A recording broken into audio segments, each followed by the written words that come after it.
What is going on, guys? Chip here. Welcome back to another Pokemon TCG video where I'm joined by a very special guest today coming off of his regional championship win in Portland this past weekend. I'm joined by Xander Perot, second regional championship for him under his belt, also top 4 at Worlds this past year. Coincidentally, all with Espeon Garbodor. How's it going, Xander? How you doing?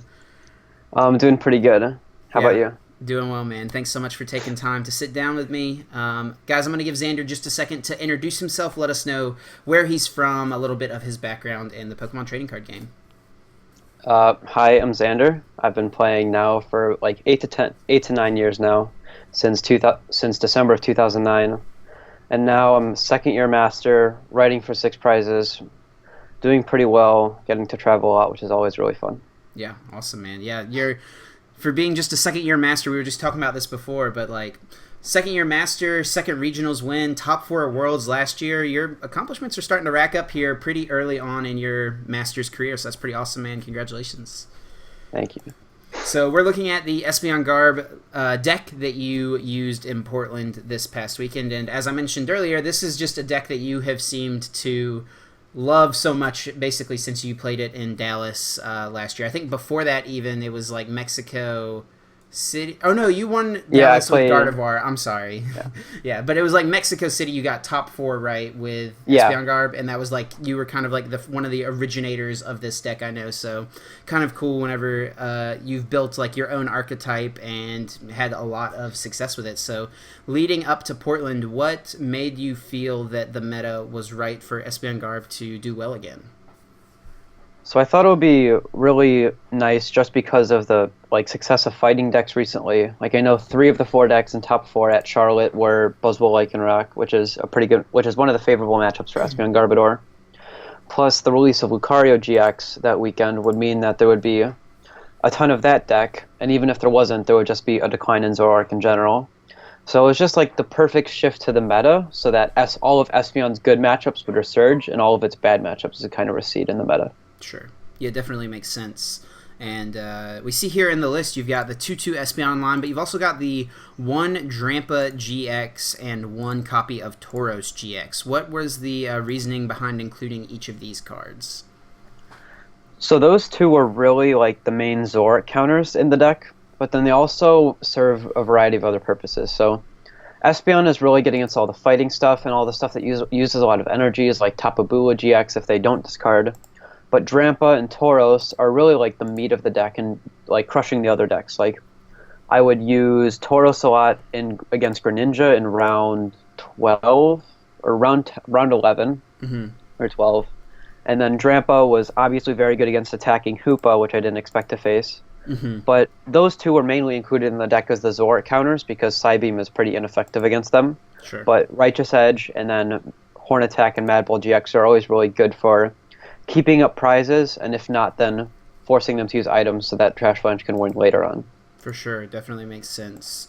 And other than that, I think the rest of the list looks pretty standard to what we've seen from Espeon Garb lists in the past. We see Parallel City making its way into the deck, I think, in the past. Some of these Garb decks that play Drampa have played Po-Town. Is that something you ever considered, or did Parallel City just make the most sense for you? Since Worlds, when Po-Town was released, I know I played the Po-Town Espeon EX version to Vancouver and got top 4. But that list was really in a meta full of stage 2s. Like Gardevoir was really huge, and then even the stage 1 decks like Zoroark they were huge once they were released, like post London, when the Po-Town was still popular. But going forward, I realized that Parallel City is just as good against them, but then doesn't require as much space. So the other Espeon Garbodor list that I think Aaron Tarbell day-two'd in Collinsville was one with Po-Town and multiple Tapu Koko. But I feel like that's so linear in that it can't include other good cards. Like I don't think he included 4 Guzma, maybe 2 or 3, and then also less Choice Band, less Field Blower supporters. So I feel like just running Parallel is more efficient, and then also is incredibly good for prolonging the game, like discarding my own Pokemon mostly, rather than limiting the opponent's bench. For sure. Other thing here I wanted to ask about, we see 7 Psychic Energy being the option here. And did you find that to be enough to consistently find a turn 1 Espeon? For sure. Like, I feel like that the deck has transitioned away from the turn 1 Espeon that it was largely at Worlds. Like, at Worlds I ran 4-3 Espeon because it was so much about getting early Psybeam control against all the decks, and then also running Flareon 2 meant that there needed to be more EVs. Mm-hmm. But now, with Tauros and Drampa also in the deck, you're completely fine with the turn 1 DCE instead, because you can use one of those attackers. Aside from just regular poor drawing, 7 Psychic was completely fine. I've always played 8 in the past, and no Super Rod, but then having 7 and the Super Rod almost gave me an extra space to have the second Field Blower in the list or the 4th choice band. For sure. And last thing I want to ask you about the deck before we hop into a little bit more about the tournament, excuse me. We've got 4 different GX attack options here in the deck. We've got Big Wheel GX, we've got Divide GX, Mad Bull GX, and Tapu Cure GX on Tapu Lele. I just want to know, did you use all 4 of these throughout the weekends? I actually did not use Tapu Cure once. That's probably the one that I would assume that you probably wouldn't have used, but figured I'd ask. I try and work it into my strategy in some matchups. Like, Tapu Cure is really good against Greninja and against Golisopod Zoroark sometimes when you don't get the Mad Ball off, because you can use it to heal like an Espeon and a Drampa, like effectively removing 2 attacks. Or in my top 4 match, I needed to stall for a little bit, but I never actually got to use my GX attack because I did Big Wheel on turn 1. Or I didn't have the opportunity to use Tapu Cure because I Big Wheeled on turn 1. Sure. But I feel like it's really important to manage the GX attack well, like not to use it too early, because there's always the situation of slamming down Tauros and then winning with Mad Bull, or loading up an Espeon and winning with Divide later on. Sure. Yeah, it makes sense for sure. So, leading up to the event, I'm talking like a few days before, night before, is this a deck you were pretty set on coming into the tournament, or were there things you were flip-flopping back and forth on Friday night? I was definitely set on like some Psychic deck or a Lucario deck. I practiced Espeon a lot the night before the tournament, and then also just revised the list, put that in my article on Wednesday. I also thought about playing Gourgeist, which I actually like built and tested a little bit, but it ultimately just didn't. I didn't prefer it over Espeon Garbodor because I felt that Espeon was less risky. Sure. And achievingly so, it worked out well. Yeah. Absolutely. The other deck I just continued to try was Golisopod Zoroark, but without Missing Clover, since I played that in Charlotte and then did fine, except for the Missing Clovers.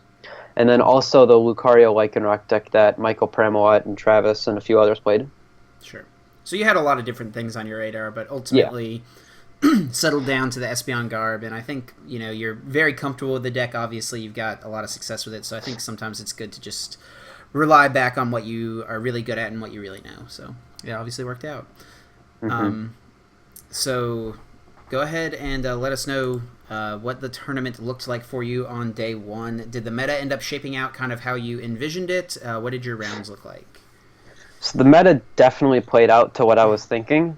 I played against Finnegan Winch playing Zoroark, Lycanroc, Lucario round 1, and I took a pretty quick 0-2 to that, which was kind of depressing to start off the day. But then afterwards, everything that I was pretty much expecting appeared, like Gardevoir Sylveon round 2, Zoroark Gardevoir round 3, Buzzwole Garb round 4, Hoopa round 5, Vikavolt round 6, Sylveon round 7, Buzzwole round 8, and then another Hoopa in round 9.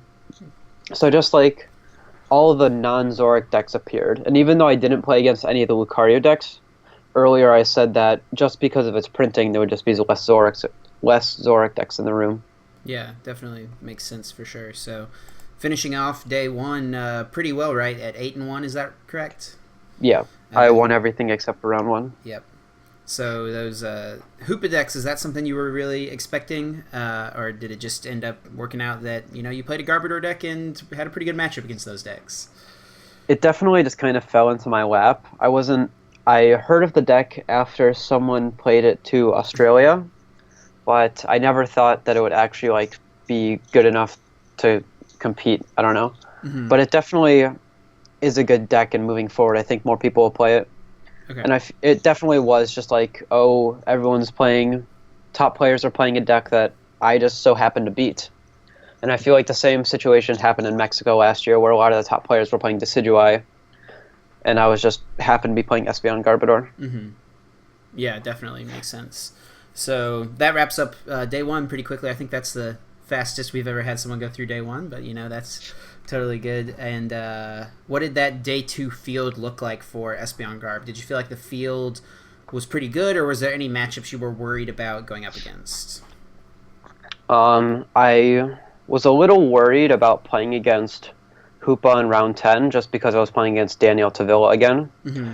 We played in round 9, and I beat him 2-1 barely, but I was just a little worried in that I could possibly lose the game if I just don't set up Garbotoxin early enough. Sure. And that's pretty much what happened in one of the games, but then I was able to win game 2 and tie. In round 11, I was a little scared because I got paired against Joey, and he was playing Greninja, which is a good matchup, but it can also just become awful depending on how they set up. Like the Sylveon matchup, it's really just all dependent on luck and draws. Like if the Greninja player draws into their Greninjas, gets the turn 2 duplicates, and doesn't have to use many items, there's not much I can do. Mm-hmm. But statistically, that won't happen very often. In round 12, I played against another attacking Hoopa, beat that. Round 13, or after round 12, at this point, I was at 31 points. Mm-hmm. And I was set for top 8, and now it was just IDing in. So round 13, I ID'd against Ricky Gao, who lost in top 8 to Jake, if I remember. Mm-hmm. And then in round 14, I actually got paired up against Coulter, who was playing the same 60. We worked on it the night before. And then I purposely scooped to him so that we wouldn't play in top 8. Okay, yeah, it makes sense. You want to avoid that 60-card mirror until as long as possible, but... Yeah. Okay, cool. At the very least, we would both get success with the deck rather than having to play out earlier on. Right, having to play a 60-card mirror in top 8 and then knock one or the other out. So, and I don't know, for some reason, to me, it also just feels there's like such a huge difference between getting top 8 and top 4. Like, it's for sure. Twice as much money in top 4. You get the like nice trophy to go home as well. Like, I mean, I don't know. It just feels like there's so much more in top 4 than in top 8. But yeah, I completely agree. Where it's just the money, the trophy, and then also just first, second, third, and fourth are like titles you'll be happy to have. Mm-hmm. I guess while 5th through 8th almost feels like you're right below everybody. Yeah. You're right below the people who are doing well. You were close, but then it didn't quite work out. But. Okay, so run us through what your top 8 matches look like. In top 8, I played against the same attacking Hoopa I played against in round 12, Cody Butler. He didn't really set up well in either of these games, so it was a pretty quick 2-0, or maybe in like 25 minutes. Mm-hmm. But there wasn't really anything he could do, even if he like had drawn supporters. Okay. I got turn 1 Bridget, I think, one of the games, and then the other game I just set up multiple Trubbish pretty easily. And there wasn't really much he could do. Like, I think he attached an energy to a Mewtwo at one point, but then I was able to knock it out that turn. Mm-hmm. So then my Espeon lived for a while. In one of the games, my Espeon rolled him over, and then the other, the Drampa did.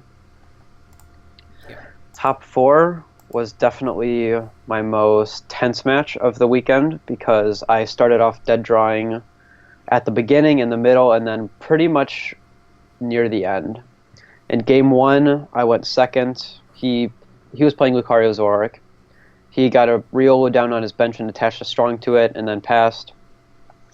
I had no other Pokemon in my hand, and by the end of my first turn, I played N and didn't get anything else, and so I just had to big wheel with my active Drampa. And so if he hits a way to retreat the Zorua, then I lose. But fortunately, off of multiple trades and an N, he missed it. Oh, man. Holding your breath the whole time, I'm sure. I know. Yeah. I was just waiting for him to draw it because it was just so likely for him to, like with 2 Floodstones, 4 DCEs, and he must have seen 18 cards in his turn from my N, his trades, and his own N. Yeah. But then after that turn, I was able to get another Pokemon down, evolve into an Espeon, a Trubbish, and a Lele. But I was still feeling like there was no chance I was going to win, just because he was able to like kill my Trubbish, and then he could just if he chose to, he could have kept doing that until he was far enough ahead to win with like a Lucario on the Drampa I couldn't get rid of, and then a Mewtwo on the Espeon I eventually had to attack with. Mm-hmm. But what happened is that after KOing my first Trubbish, he decided to leave the second one I benched. On the first turn, I only had one down at a time, and he decided to leave my second turn of benching Trubbish alive, and instead knocked out the Drampa with Lucario. Mm-hmm. Which we both agreed afterwards that it was a pretty big misplay, because the only way I could actually win the game against Zoroark is by shutting off their abilities. So by him having enough DCE with Special Charge, Puzzle of Time, there was no way he would have lost the game if he had just kept taking prizes on Trubbish. Mm-hmm. And eventually, I knocked out the Lucario with Espeon the following turn. He knocked me out with Mewtwo and went down to one prize. But then I was able to set up a Trashalanche and Garbotoxin, end him to 1, and then knock out 2 Zoroarks with Trashalanche to take my last prizes. After stalling for a bit, by retreating Lele's a couple times. Yeah. So a pretty unlikely game to win, but, yeah, things end up working out. So that was game 1, right, of that set? Yes, that was game 1. Just game 1. Yeah. Game 2 was pretty much the same, except I got a supporter at the start. Mm-hmm. He set up multiple Zoroarks early on, and I didn't find a tool for my Garbotoxin, through any point in the game. He definitely knocked it out after a few turns, and there was really nothing I could do to hinder his setup except Righteous Edge a couple times. Mm-hmm. I think after the first couple turns of the game, he cleared my board entirely of Trubbish and Garbodor. I had to Sycamore away 2 Garbodors, the Trashalanche ones on turn 1. And there was really not much I could do other than hope to win with my Drampa and Tauros. Mm-hmm. Eventually, I got his Zoroark up to 120 because of Righteous Edges, and then I could knock it out with a Horn Attack for 90. And then with him down to 1 or 2 prizes, I had a Drampa and a Tauros on my bench, both pretty heavily damaged, so he just wins with an Energy and a Guzma. And a few turns in the succession, I was able to Super Odd back in Trubbish, set up a Trashalanche, knock him out, but still miss the Garbotoxin again, end him to 1, and then he did not get an energy he did not get Energy Guzma off the end of 1, which was pretty lucky because he actually had access to 2 trades at the time. Mm-hmm. The second game is much foggier, because Yeah. it just played out longer, there were more turns. I think there were at least 2 or 3 turns where he just traded 3 times and passed because he didn't draw an energy. Oh, man. And just didn't want to do anything else with his turn. Yeah. Certainly unfortunate, but, it sounds like you didn't draw super well that series either, missing Garbotox and all that. But, yeah. So it was just both of us kind of stuck there for a while. Sounds like it was a pretty wacky set, not what you would expect, but, sure. Coming away with a 2-0 against a, another good player in top 4 definitely probably feels good, so... Heading on into finals, you're going up against your friend Coulter playing the exact same 60, and how was this for you heading into finals against the same 60? It was definitely really tense because I was already happy at this point because in my eyes I've already won and we've already won collectively. We were the 2 people playing the list and we ended up in finals. Mm-hmm.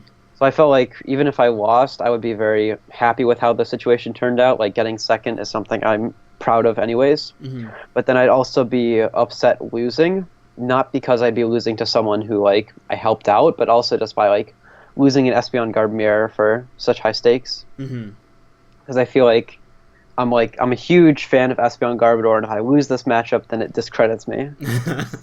Well, I think your accomplishments with the deck already speak for themselves, but I do understand what you're saying. So, what did that mirror match in the finals shake out like?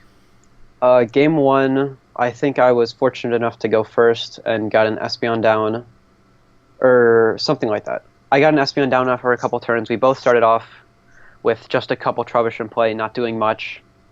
He end himself or Cynthia'd himself into no supporters at one point, and then was unable to get an attacker out other than an Eevee with a DCE.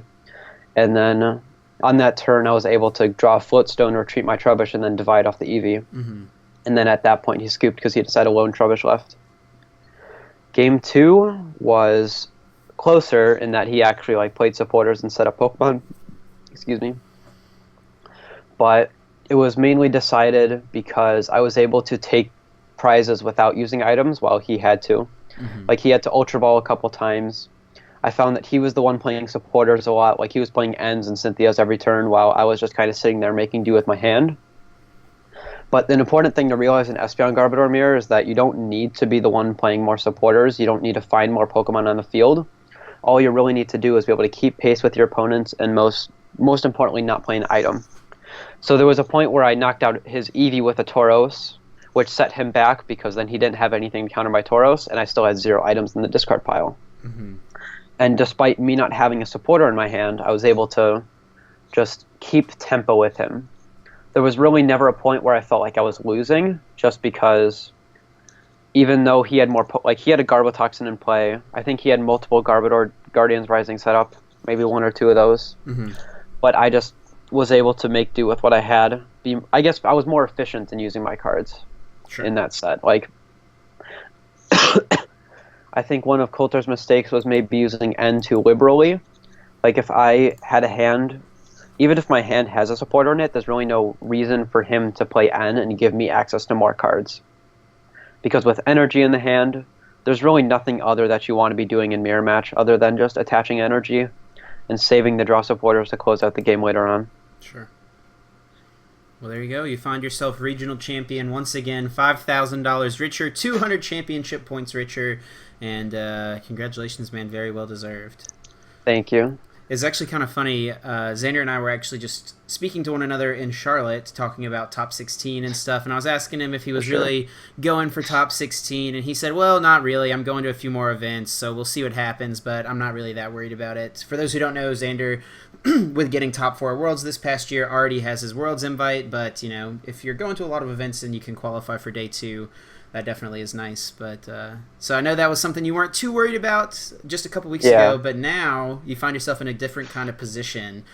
Where are you at championship point wise? I'm gonna pull up the standings. I think I'm at 882 right now. Okay. Regardless, I'm in 15th place. Okay. Above Ryan Allred, who's in 16th now. Okay. So, and go ahead. There's a few more tournaments I get to go to. I won't be in Toronto or Salt Lake City, but then I'll be at the other regionals. 822, not 882. 822, okay. I'll be in Brazil and North America, and perhaps the Mexico regionals, which will be nice. And I guess I was surprised to do well again at regionals because I was already happy doing well with Vancouver, which shot me up into top 16 in the first place. But then I gradually fell down as I missed day 2 at a couple regionals and didn't go to Australia. Mm-hmm. But now that I'm back in it, it's I'm almost regretful that I threw maybe a chance away by playing Missing Clover. But I went 6-2-1 with it. I got points there. Mm-hmm. While in Anaheim, when playing Glaceon Barbaracle, or Costa Mesa Glaceon Barbaracle, a deck I fully thought I could do really well with, I didn't get any points of. Mm-hmm. So it wasn't much of a throwaway playing Missing Clover, but now it's a little tight because of tennis. I can't go to as many League Cups on the weekends, and it just comes down to how well I can perform at the remaining tournaments. Well, you've had success at these major tournaments in the past, so I'm sure you'll continue to do that, and hopefully we'll see you in top 16 to finish out the year and getting that Day 2 Worlds invite, man. Thanks. So, looking back at the tournament, if you were to sit down for round 1 again tomorrow for Portland specifically, is there anything in your list you think you would change, or do you think that this was the best 60 for Espeon Garb for that tournament? I feel like this was the best 60 for the tournament, and then maybe the best 60 moving forward anyways. Okay. I remember in my Collinsville list, I ran a lot of different card choices. I still kept Espeon EX, and that was pretty useless. I didn't have the 2 Field Blower, which was pretty bad, because then I wasn't able to remove opposing Parallel Cities as often, and then also to remove tools for Trash Lanch. The only thing I might go back on to my Collinsville list is re-adding the Palpad in exchange for the 4th Guzma. That was my rationale back then, was so that I could just shuffle in more Guzmas if I want them, and perhaps even have 5. But at this tournament, having the Guzma immediately was just really good, because then there was no waiting time to get it. Yeah. So you think moving forward for people who may want to play Espeon Garb in their League Cups that this is a good list for them to go with? Yeah, I would just go with this list. It's pretty simple. Palpad might make it a little more difficult to choose based on stuff, but honestly, I wouldn't make the change myself anyways. For sure.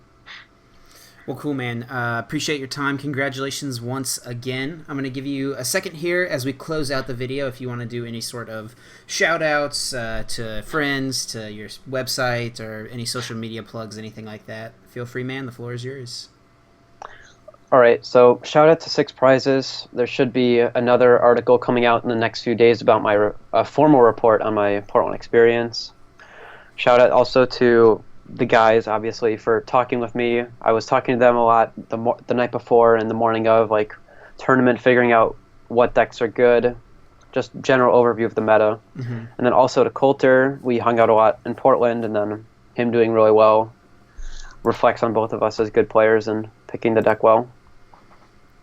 Sure. All right, man. Well, thanks again for your time. Guys, definitely leave a like down below if you enjoyed. Please check out Xander's articles over on sixprizes.com. Link to that will be in the description down below. And that is going to do it for us, guys. Thanks for watching, and we're going to get out of here. Until next time, guys, take care.